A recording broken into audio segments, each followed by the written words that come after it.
नमस्कार दोस्तों, आपका हमारे चैनल पर फिर से स्वागत है। आज हम आपको जो कहानी बताने जा रहे हैं वो हनुमान जी की एक महिला भक्त की कहानी है। यह कहानी भारत की लगभग हर लोक कथा में सुनने को मिलती है।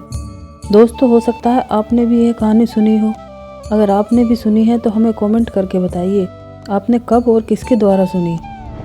एक महिला प्रतिदिन हनुमान जी के मंदिर जाके उन्हें गेहूं के आटे की रोटी, चीनी और घी से बनाए लड्डू चढ़ाती थी।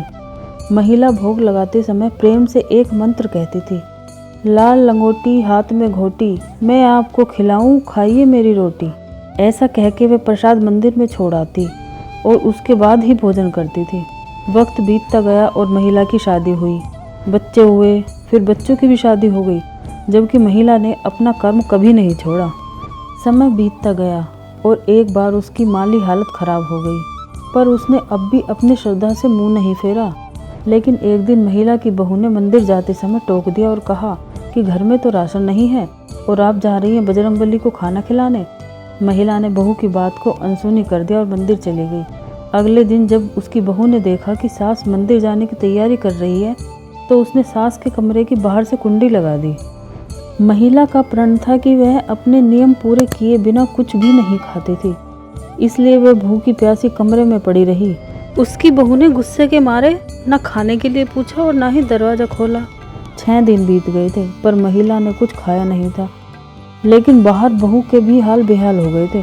उसके बेटे की नौकरी छूट गई थी और पूरे परिवार के भूखे मरने के हाल हो गए थे। 7वें दिन महिला भूख प्यास से बेसुध होकर कमरे में गिर गई।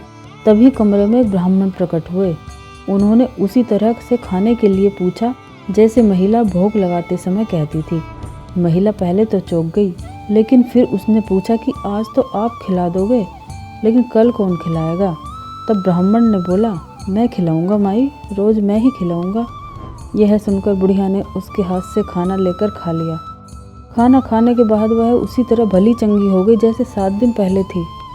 उसी दिन बहू को अपनी सास की सुध आई और उसने दरवाज़ा खोला। देखा तो सास अंदर भली चंगी थी। यह देखकर बहू ने सास से पूछा तो सास ने सारा सच बता दिया। पूरी कहानी सुनकर बहू को अपनी गलती का और बुढ़िया की श्रद्धा का एहसास हुआ। वह उसके चरणों में गिरकर माफ़ी मांगने लगी। वह ब्राह्मण कोई और नहीं, स्वयं हनुमान जी थे, जो अपने भक्त के संकट के समय मदद करने आए थे।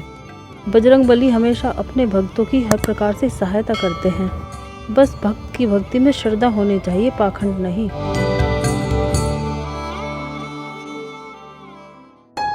आज के लिए बस इतना ही।